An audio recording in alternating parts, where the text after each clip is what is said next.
This time in the Magic Kitchen, we're talking about sacred waters and holy wells. I'm Leandra Witchwood. And I'm Elyse Wells. And welcome to the Magic Kitchen podcast, where we talk about magic, kitchen witchcraft, herbs, and everything in between.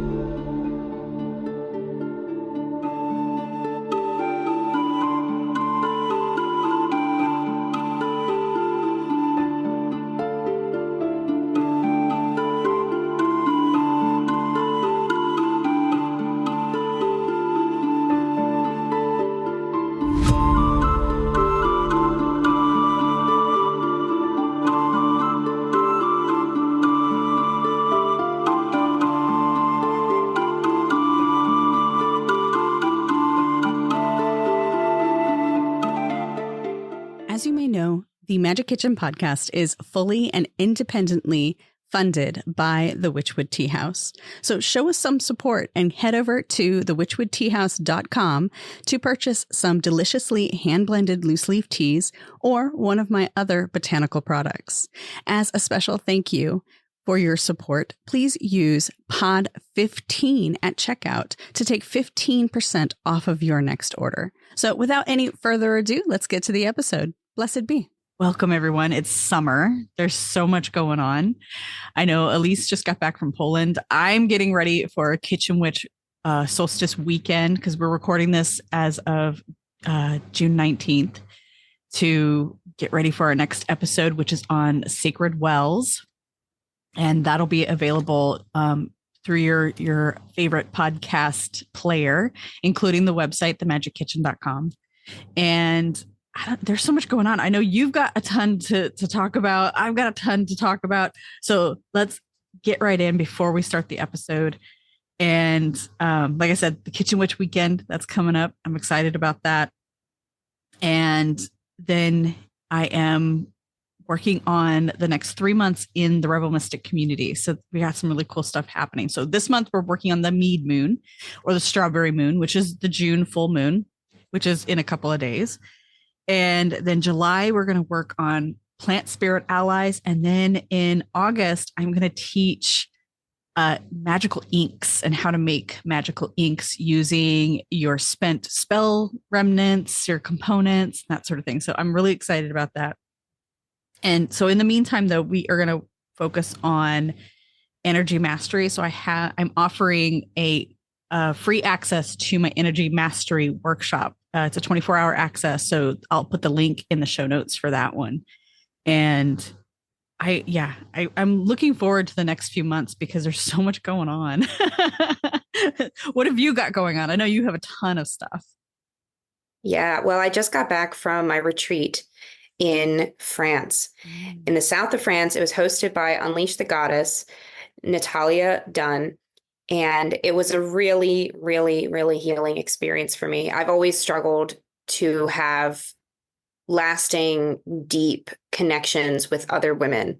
The sister wound has been the deepest wound I've had to heal over the years. And it's the one that keeps getting ripped back open and the one that feels the most fragile, despite knowing it's been my issue for many years.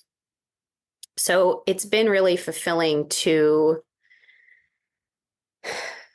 have found uplifting, active listening sisterhood with the women I met on this retreat. And I just have to give a shout out to Natalia for hosting such an enriching experience. It really was just unreal to have a facilitator like her taking us to sacred sites, including Druid Springs, which I've shared a lot on the podcast about the way, seeking Numenor means seeking sacred places, and spiritual places are not always on maps. In fact, the best ones are not. And this retreat was a really great example of that. We went to some famous sites connecting to the Cathars and Mary Magdalene, and it was very different. It was things I never thought I'd be interested in. And now I know why I was being drawn there is because all of those lands are foundationally Druid lands, first and foremost. Yeah. So that was a really powerful experience to to feel so guided and held by Natalia, by the goddess, and by these women who have truly become sisters. I hope some of them are listening. And like, it's a really, really, really incredible experience to bond so quickly with people like that. So I'm still reeling from that. And there's so many big things coming down the pipeline for Seeking Numina. I've really been, it's time to announce this. It's time to announce this. I have a few big announcements, but this is one that is coming now. If you join my Patreon, there's another one coming next week, the week you're listening to this, if you're listening in June around Litha. But this one I can share publicly right now. I am now launching day retreat options. So if you're coming to Greece this year, if you are interested in coming to Greece, but you want to do other stuff, you don't want to just, go to sacred sites the whole time, or maybe your family's coming, but you want to have one day on your own to connect and get your witchy self that's so important, grounded right in the land. Yeah. I'm putting together these day retreats, and there's 5 different options. If you go to seekingnumina.com/in-person tours, you'll find the packet. You can download it, instant download. It's just a PDF that goes through all of the options for you.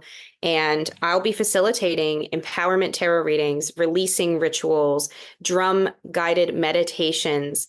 Yes, with my drum. I'm so excited to finally be able to integrate that into my practice more, into my services for you as well. Like, it's something that's been so integral in making what I offer better, because it's making me more spiritually grounded and helping me feel more connected to the land. And now I get to teach you how to do that as well at sacred places, at the places that taught me. So I'm really beyond excited. And stay tuned. You can join Patreon for free. If you head over to patreon.com/ElyseWells, you'll see a couple more announcements coming from my community first. And then they'll come to everybody, but yeah, I'm stay tuned, Patreon members. Awesome. There's a lot coming down. Yeah. Anybody who's been in a spiritually enriching experience, and I didn't even talk about Poland. Poland was just an extension of that retreat, because I felt like I was just radiating love so hard that I connected with people in ways I don't usually connect when I travel. So I had some really impactful conversations with people, and Poland, for those who don't know, is on the border with Ukraine and is the #1 location of refugees. And I met a lot of them, and I was able to help a few of them in small ways, and just hear what's really going on. Like, too often, I think it's easy to get stuck behind social media and think that there's just 1 or 2 views of things, or that we have to be on a side, or we have to. But when you actually go out and interact with humans, face to face, person to person, eye contact, a hand on each other's hand, like, there's a really strong,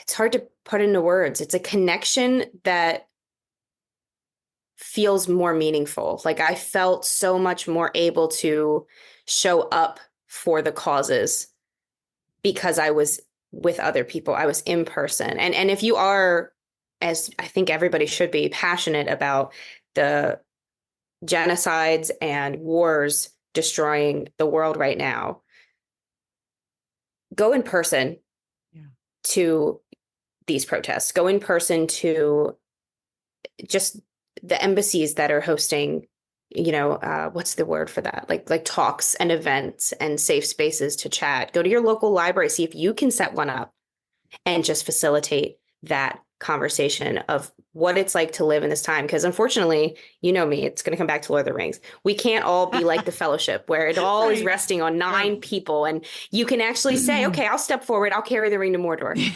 That's not how it works. There's not just one enemy. There's not just one weapon that has to be destroyed. There's so much less power in the individual.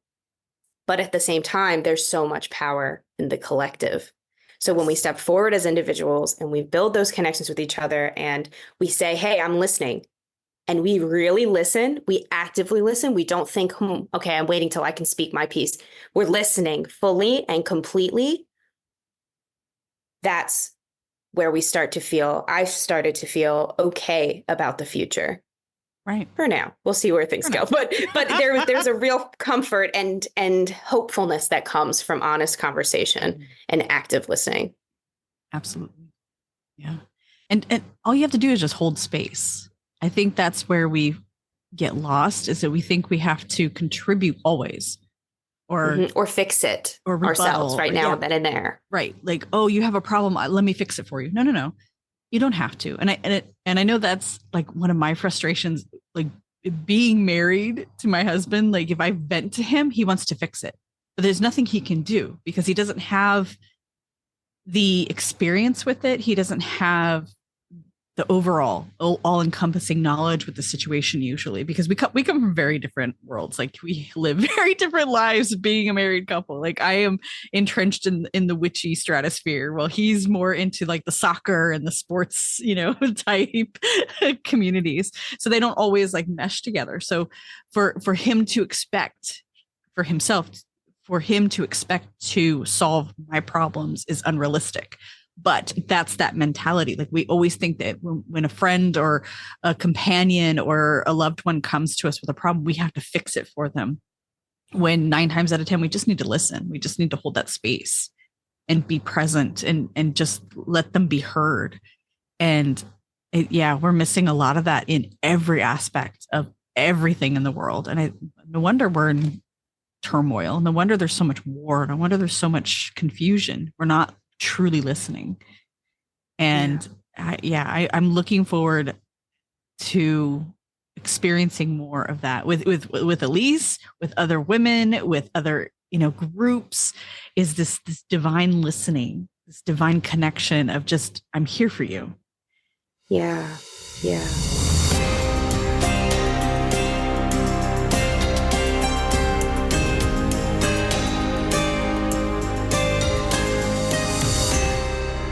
Holy wells, sacred water. I mean, anywhere you go, any practice, it has some sort of significance to that practice.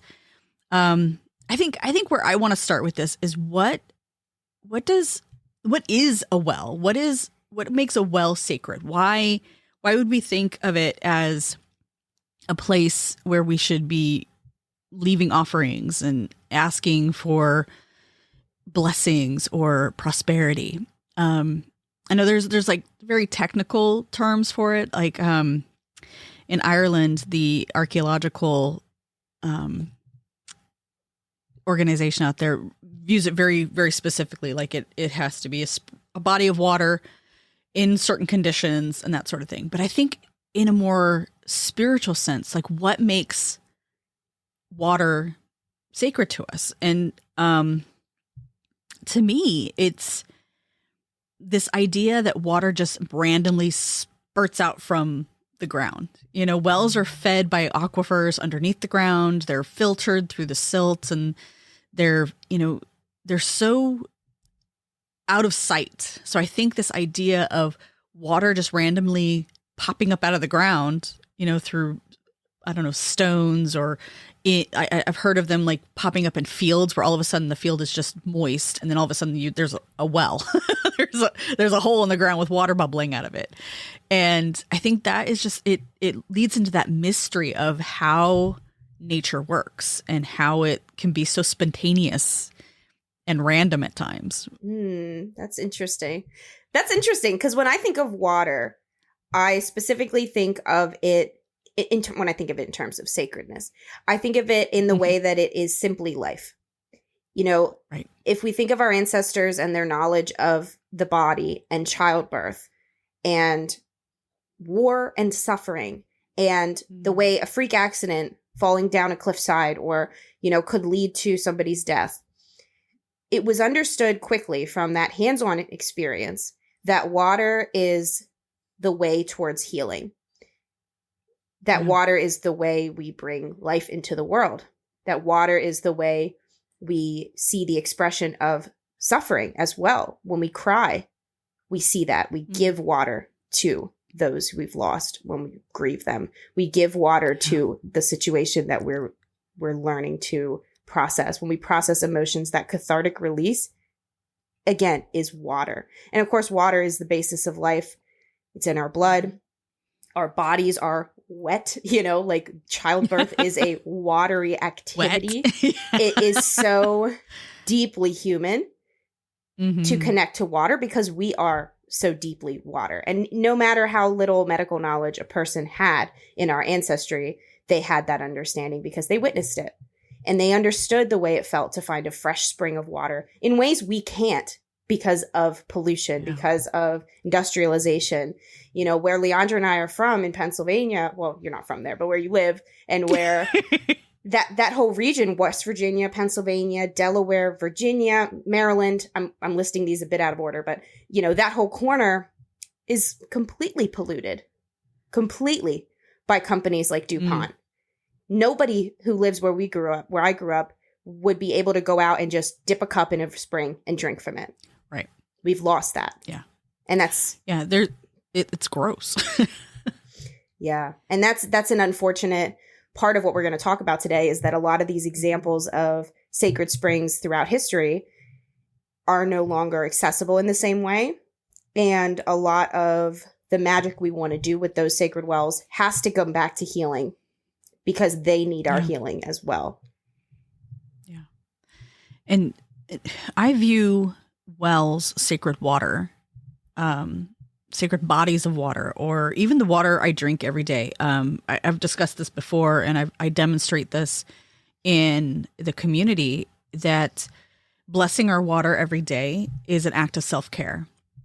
So every day when I, pour myself my tankard of water here, hear my metal straw like banging around.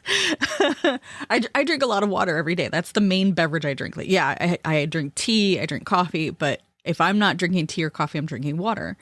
So what I do is I bless my water, and that it helps just ground me in that sacredness of it, because water, I view it as the blood in our veins. It's the blood of our earth. Underneath us right now are veins of water running through the earth. And that's how we get wells. That's how we get sacred springs and lakes and that sort of thing, that this water's being fed by this cycle that is ancient. Some of the water that we may come in contact with today may be ancient, because it recycles itself. It evaporates, goes up into the atmosphere, comes down as clouds, and then clouds precipitate, and then it regenerates. And this demonstrates that whole cycle of life, death, rebirth, which is sacred to so many of us out there. And water nourishes us. It carries nutrients to us. It carries nutrients to the plants, to the land itself, so we can grow things, so we can sit under the shade of that tree. It carries energy, memory.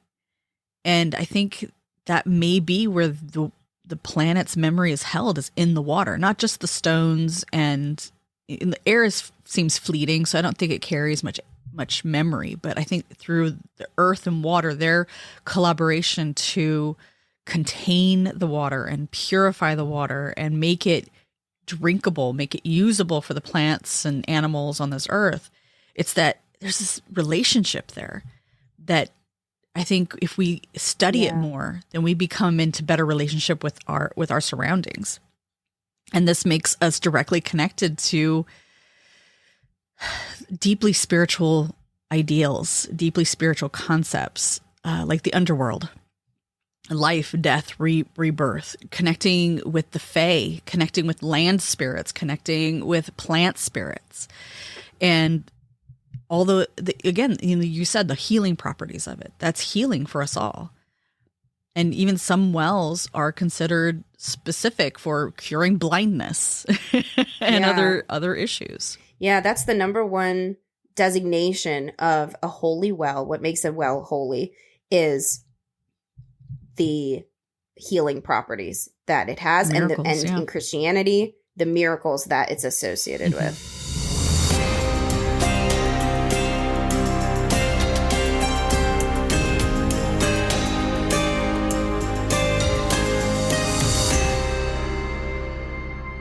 Hey there, witches. Did you know that there's an entire community out there dedicated to you and your journey? The Rebel Mystic community is a space where I offer my decades of knowledge and experience to witches just like you. I do this through live events, monthly mentoring, monthly rituals, a book club, and other resources like workbook pages and meditations. There is even a complete self-paced course library you can access. Check the link in the show notes to learn more about this community and how to become a member. Blessed be. Water is the meaning of life, not just within our bodies and symbolically, but literally. So when we talk about rivers, for example, the reason that humanity settles its cities on rivers is for the obvious reason that we need water to live, to feed our crops, to feed our livestock, to process sewage, all those things. Having access to running water is very important. And it's only in recent years that things like Las Vegas would have ever even been possible with bringing irrigation out that far. So yeah. When we look at why our ancestors found water sacred, it was in gratitude for the way water sustained our lives. But also, it was in the individual experiences of particular bodies of water with those people, the relationship that the water of that specific site or the river of that specific land worked with and was acknowledged by, and not just acknowledged, but gratitude was shown by the humans of that land. It was that reciprocal relationship, the egregore, if you could call it that, of that spirit of place, of that river, of that well, grew up out of that relationship. It was nurtured and created by that relationship with the humans. So I think that's something important. These stories that we're going to share today, some of this, these specific examples that we're going to share, they all come from cultures that were developed by, that had a sacredness spring up, not because the well was sitting there being sacred, doing miracles and nobody noticed, but because the people were engaging with the water.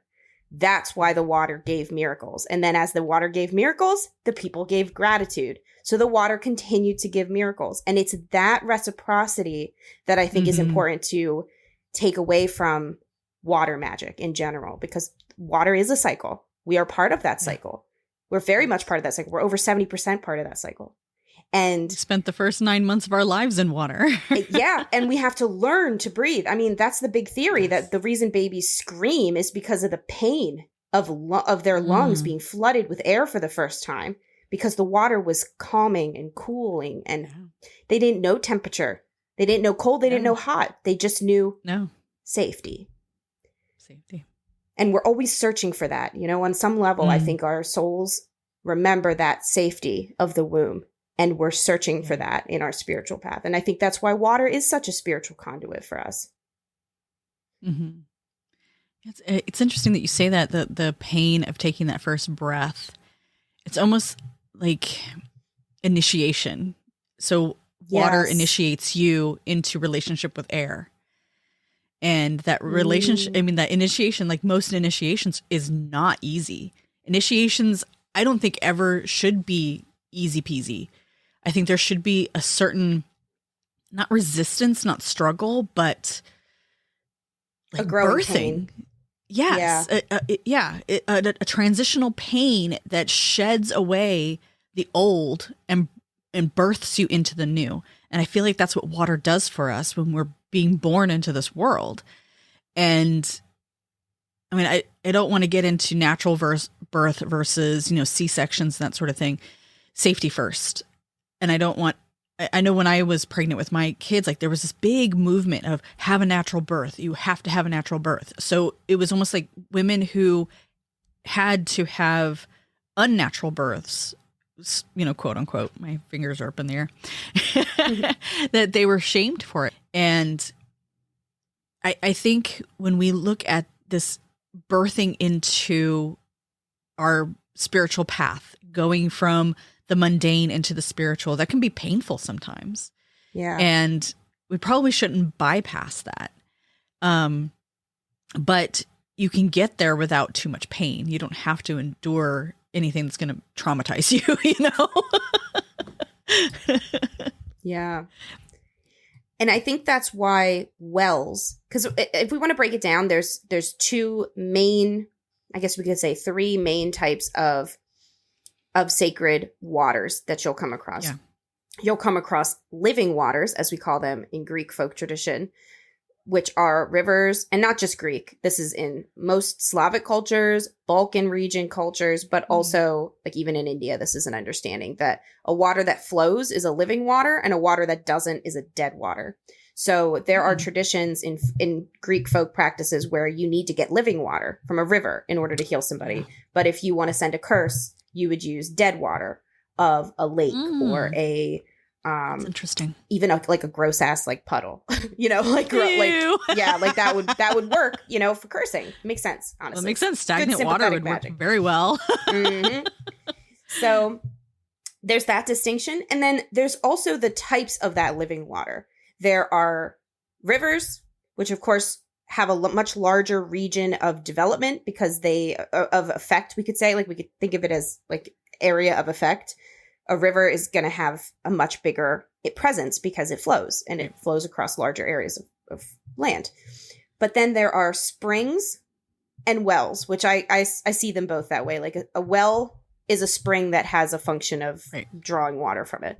So those are the two that I think we're mostly going to be talking about today, is the way you can interact with rivers. And of course, with rivers goes creeks and streams and the tributaries. Yes. And then or the also, yep.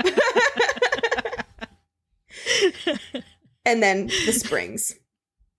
Yes. Well, you touched on a little bit of like how to use sacred water in your practice. I would really like to dig into that a little bit more, because I think that's what stumps us. Like, well, how do I use this water besides just drinking it or, boiling it for something? We can make our own holy water or sacred water through moon water.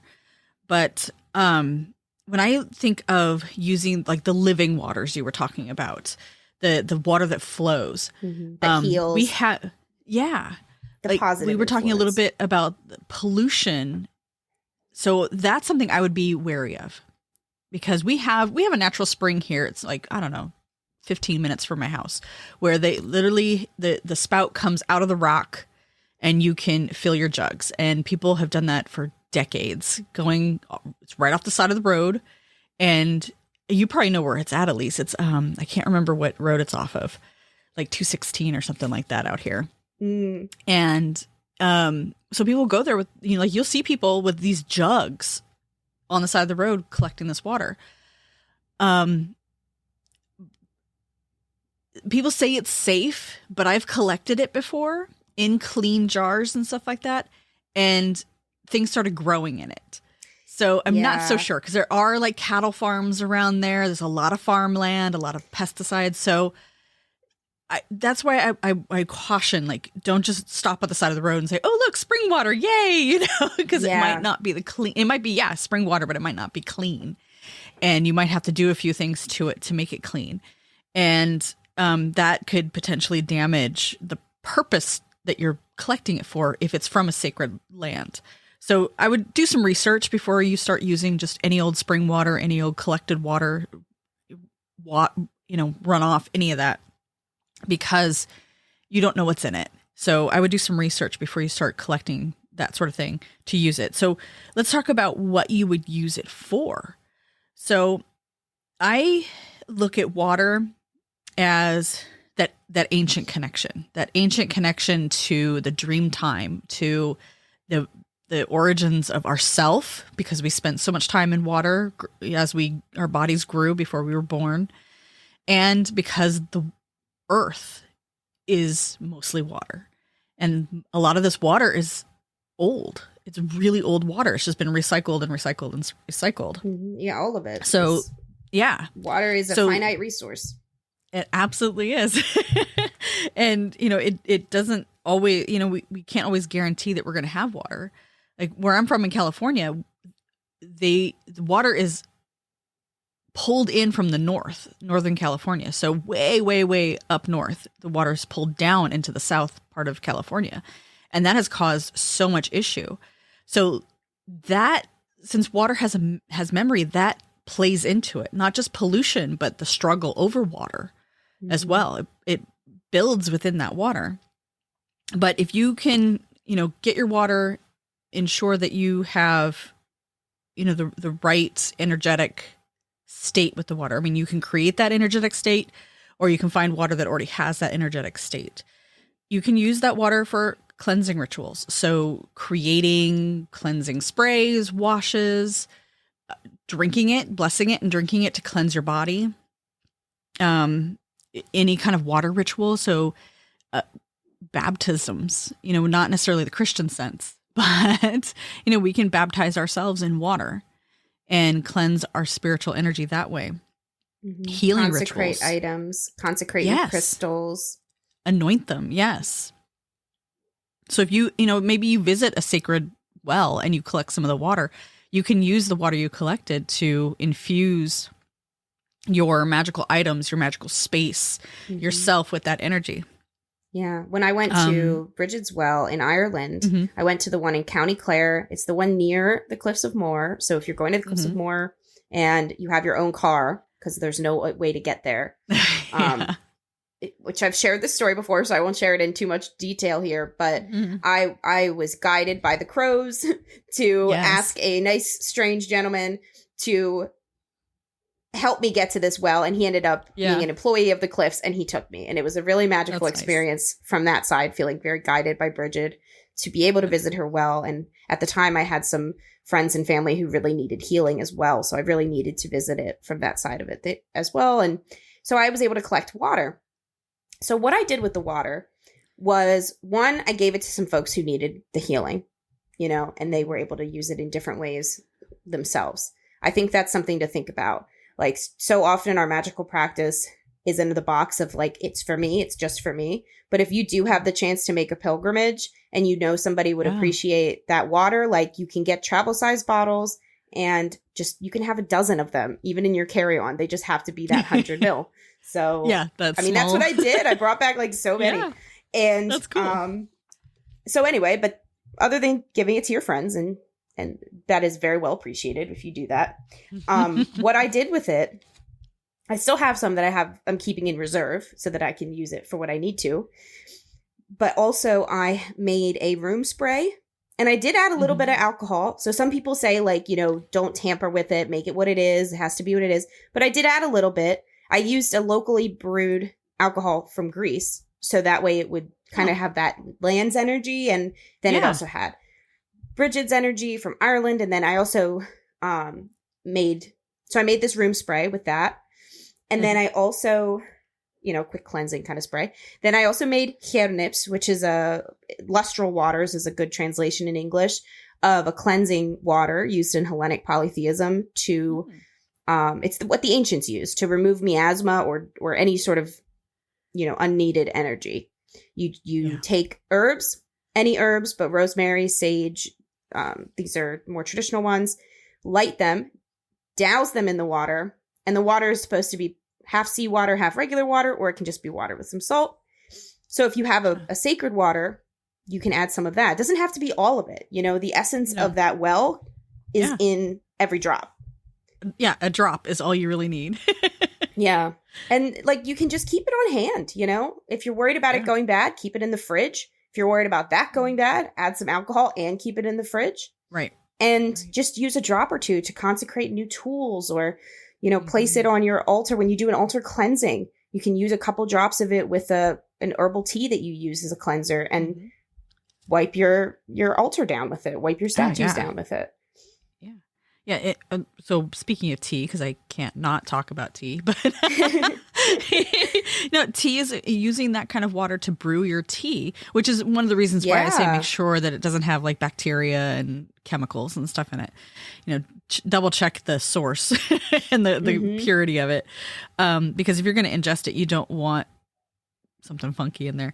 But yeah, making tea, and the tea can be made into washes, room sprays, and that sort of thing. So I use tea a lot with dreamtime spells. So when I am looking either to astral travel or just really remember my dreams or receive messages from my dreams, because I don't always remember my dreams. I'm really bad at it. The only time I remember dreams is when they are significant. They have a message that goes with them. That's the only time I remember them. And they typically come around the full moon. So this is when I will do like the dreamtime tea thing, and I will use sacred water for that. And same with healing rituals. I will use teas and that too, but with the sacred water to make magical medicines, basically. The idea that you have to steep herbs to extract their benefit in water. Why not use sacred water for that from a sacred site? And as a kitchen witch, if you have sacred water, and even if, like, I'll be honest with you, this Bridget's Well water I got, there's a lot of stuff growing over there. It was a flowing well, so, but still, I did not drink it. I had some when I was there, a couple drops, but it's not the same as like drinking a glass of it. But I would feel fine adding a couple of drops to something I'm cooking. Honestly, I would. Like, it wouldn't have freaked me out. And there's sacred wells all over Greece that are springs, and people do the same thing like they do in PA. Actually, near my aunt's house in Moton, there's also a spring that people would fill their water up, and like it's just a thing everywhere, but it's not always a safe thing. And I've been burned by that. Like, I will share that story. So I drank some water from a sacred spring in Delphi. So like I was like, I'm spiritually protected, right? No, I still got sick. Maybe spiritually, but not physically. Yeah. So, and I drank it. Like, I had like a cup's worth of this water. And this is the spring that the Pythia would bathe in before giving her oracles. So we'll talk in the next bit about specific springs and sacred sites. But yeah. So yeah, you don't want to drink it, but add a drop or two to food and you're cooking it. I don't know. I'd be fine with it. I would do it. And then, of course, you mentioned like stagnant water, yucky water. Oh yeah, don't do that. Curses. Don't drink that. Yeah. Don't. Yeah. No, don't. No, I would use that for curses. I would use that to bathe a curse, like so. Or discard curse remnants. Honestly. In it, like let's see, what's an easy one? Oh, like a souring spell. So you hollow out the lemon, you put the components in the lemon, and you sew it back up, type thing. I would then use that stagnant, yucky water to pour over that lemon before I buried it, so that it kind of coats and seals just an extra layer of, activation in that. Like, I'm thinking about it's gross because, there's some gross water out there. Yeah. But some work has to be gross. You never know. Well, and I think it's in Slavic Witchcraft by Madame Pamita. She writes about dead waters and living waters in Ukrainian tradition, which, of course, Ukraine has a lot of overlap with its neighboring countries as well. So if you have some Slavic heritage, this might be of interest to you. She discusses the way dead water, meaning stagnant waters or waters that don't flow, are used to cleanse the bodies of the dead when they pass on. It's part of that accepting of their death through that bathing. That makes sense. So, it's very interesting, the myriad ways. I mean, there's no wrong way to engage with water. It's a basic element of our practice for a reason. It's maybe the first element. Yeah. In fact, if you really feel called to water, maybe you have a lot of water in your chart. Maybe water is just something you resonate with. If you see yourself as a sea witch, for example, where you see yourself as a bit of a naiad or river spirit, you might want to try, if you do call the quarters, if you start your if you designate sacred space by calling in the directions, maybe starting in west. Start with water. Call water first and see how that changes the ritual.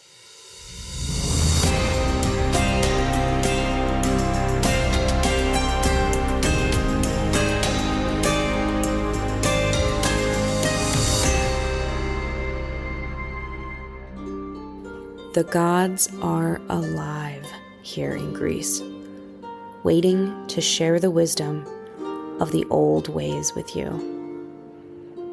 I'm calling in the sacred travelers to join me on private day retreats this summer in Greece. Call on the oracle and be anointed in the Pythia's sacred spring at Delphi. Find empowerment at the temple of Artemis. Descend within at the temples of the Eleusinian mysteries. Swim in a goddess temple. Then let my drum guide you into the goddess cave. And so much more. If you are ready to meet the land spirits of Greece's most sacred sites, visit seekingnoumena.com/in-person tours to view my packages today.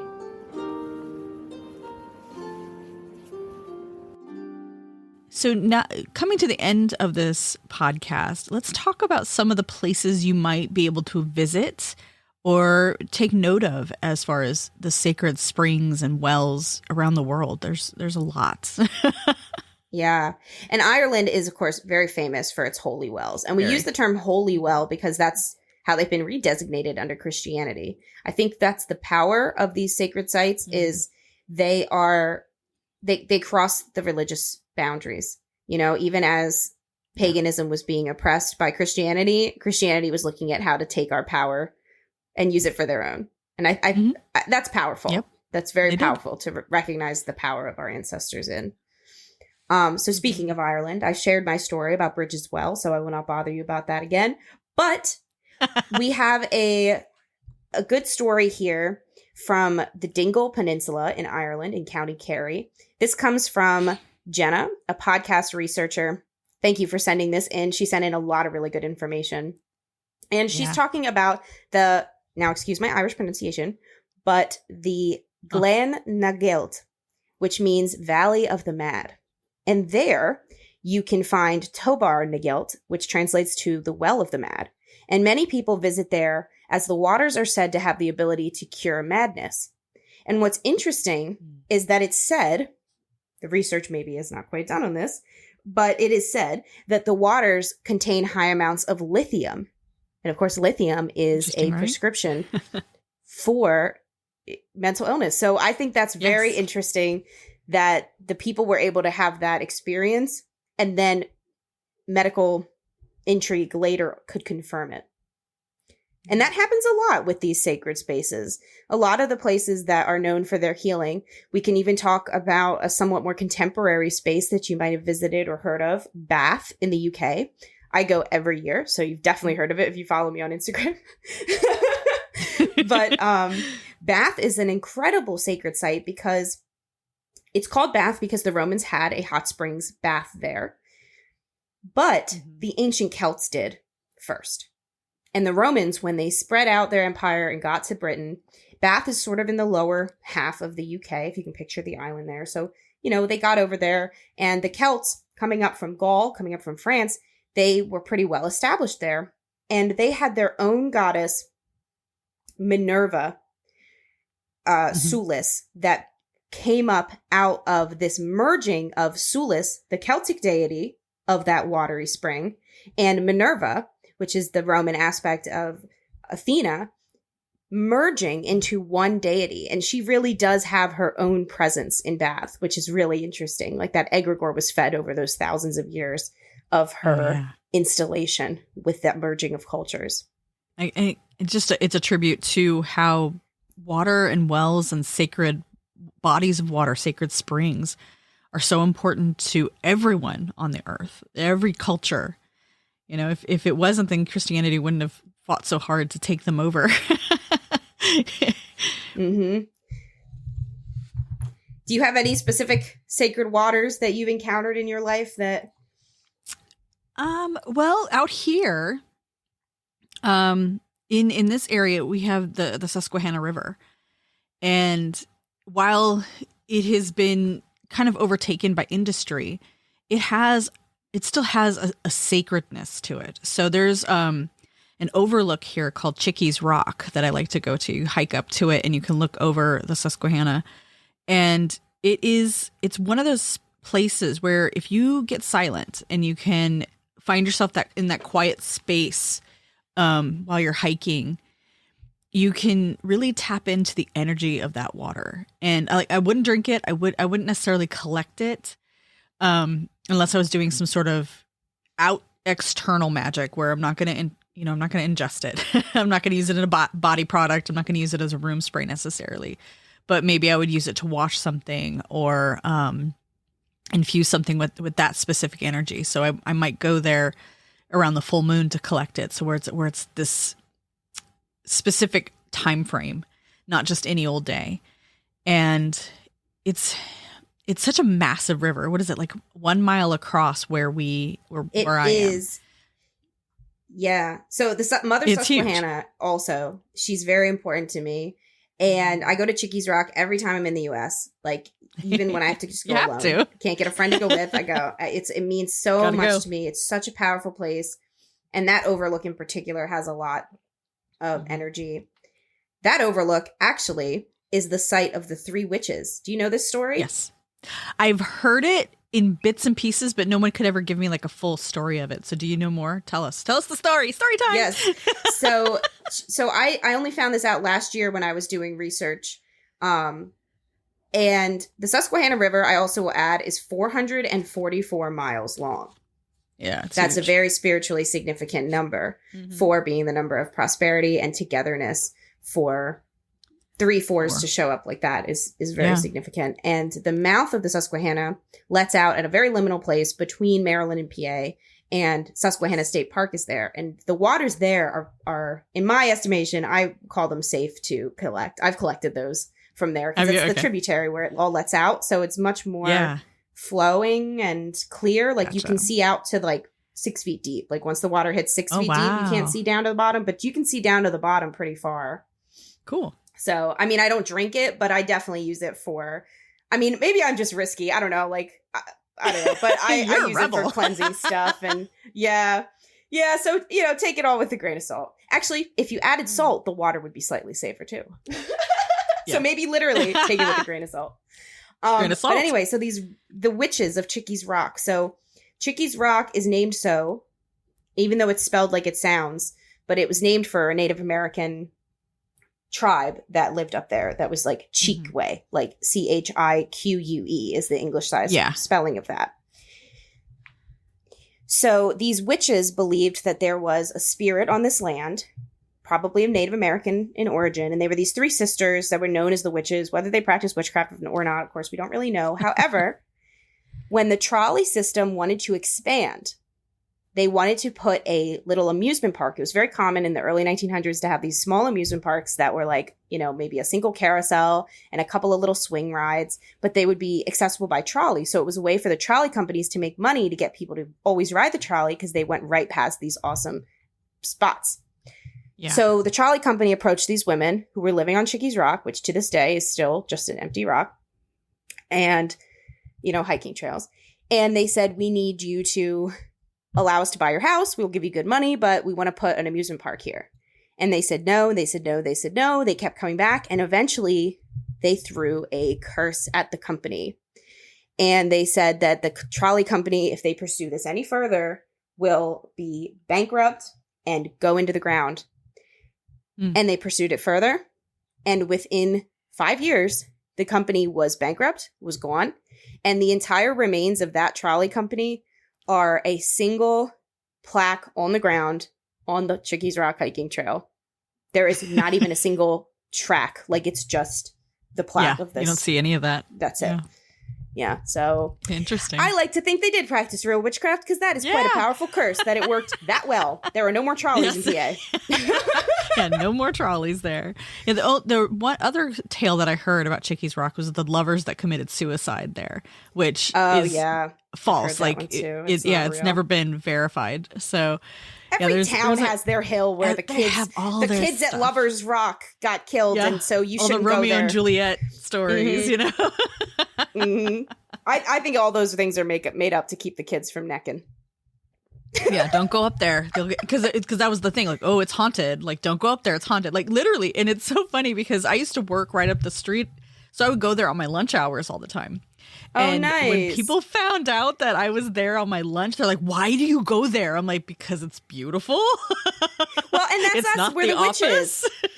Like, I do think that it has a different energy for people who are coming with a toxic energy. Like, if you aren't there to commune with nature or to just enjoy it and be at peace with it. Yeah. I do think that you might not enjoy the energy there, but it goes to show. I mean, it was great. Like, people think the Fae are scary as well. And I think that's for the same reason, because people do things that are bad for nature, and then nature gets mad at them in response, and they're like, oh my God, nature's so mean. Yeah.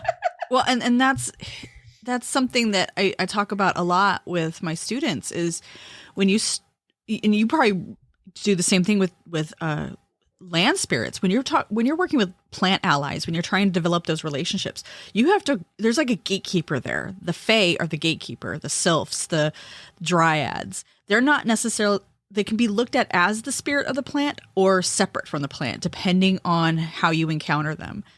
I view plant spirits as being the plant itself. The plant itself has its own spirit, and then the dryad, the sylph, the fairy, whatever is guarding them. They're like watcher, they're sentinel, so to kind of thing. It's a separate entity, but they're so closely related. Sometimes you can't tell the difference, and you kind of have to go through that gatekeeper. So if you're hitting up against something in nature and you're like, oh, I feel weird here, or it's not necessarily that the land is cursed. It's that maybe you're not there. You haven't won their trust yet.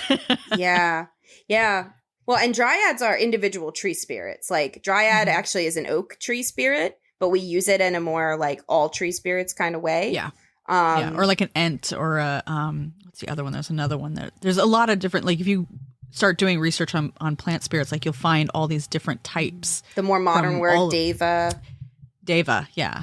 Mm-hmm. That's the word. Yeah. I think of that as like the land spirits themselves, like telling you right. like, who are you? Whoa. And I think that's why back off.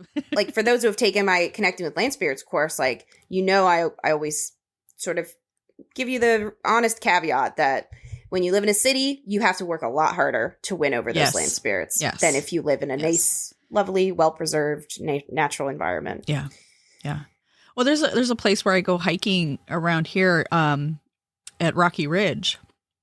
And if you go down, like this place is huge, but there's a place where you can go down way far down on the trail. And you'll hit a point there where it's like, whoa, this is funky energy. Like I've actually backed up out of there a couple of times because it was so like hair standing up on the back of your neck type of energy. Like when you're hitting that, like that's, you should respect that and back up and give it space. But you can try leaving offerings and that sort of thing. And the same thing with water. So bringing it back to the topic, so we're not too far off.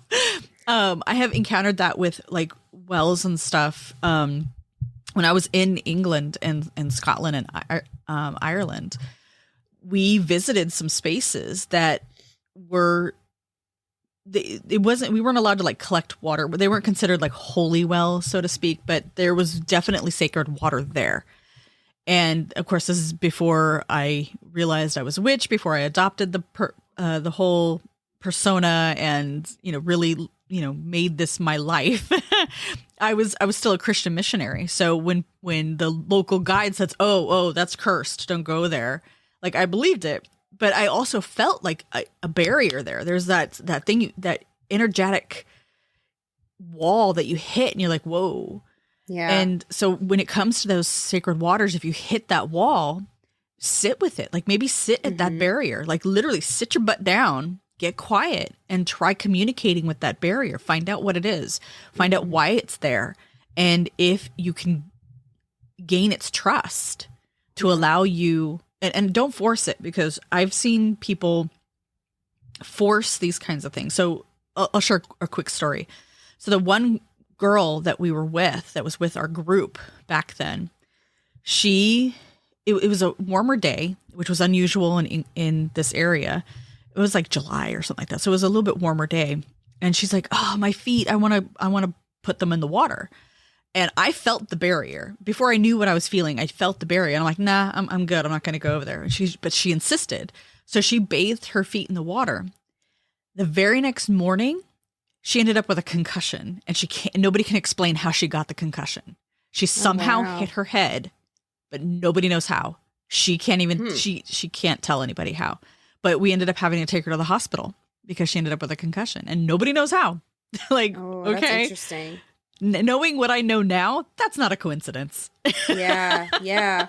Well, and I think I think that's where, like, when we talk about bringing the magic into the mundane, what we really mean at its core, we mean it in many ways, but is that you have to bring that same intentionality you bring to magic to your mundane world, right. To the choices you make, to the decisions that you mull on, the way you think them through, like the different angles that you come at it with. Like our path is one of open-mindedness. Right. Everything a witch does is to grow and learn more. You know, I think most witches feel excited when they come upon something new, even if it's conflicting with their own beliefs, because it helps us understand better what our intentions are when we put them out. Right. And so that was like a perfect example of like, what was her intention with that water? It was to get something. There was no offering being given in exchange. No. There was no, you know, maybe she didn't even take in the beauty of the space. She just saw an opportunity to cool herself down. You know, it wasn't reciprocal. You know, bringing it back to how we introduced this episode, the water represents the reciprocal nature of nature that we can't take without giving. And we can't, that's why the earth is in the predicament it's in, is because humans have been taking without giving for a very long time. And that's why the waters are calling us back. That's why the land is calling us back. And if you have sacred sites near your home, if you have sacred sites that you would like to visit that have water, I hope we gave you some good ideas today on how to engage with them. And I hope we inspired you to find these sacred places, because water is so, it's so important. And there's a reason, you know, we focus on water as part of the essential elements in almost every practice I have ever encountered has water as a sacred element, as every culture, every single culture. It's so essential, not only because we can't go more than 3 days without it, but because so much of our existence is made up of it. And our magical practices should not be separate from that. So find those sacred places, earn the trust of that sacred place, treat it with respect. And I guarantee you will have a magical resource that is hands down powerful. Merry meet, merry part, and merry meet again. Thank you for joining us on the Magic Kitchen podcast. Please visit my website, leandrawitchwood.com, for news, information, and more episodes. I'm Elyse Wells, and I can be found at Seeking Numina on YouTube, Instagram, and Facebook, and seekingnumina.com. That's Seeking, Numina.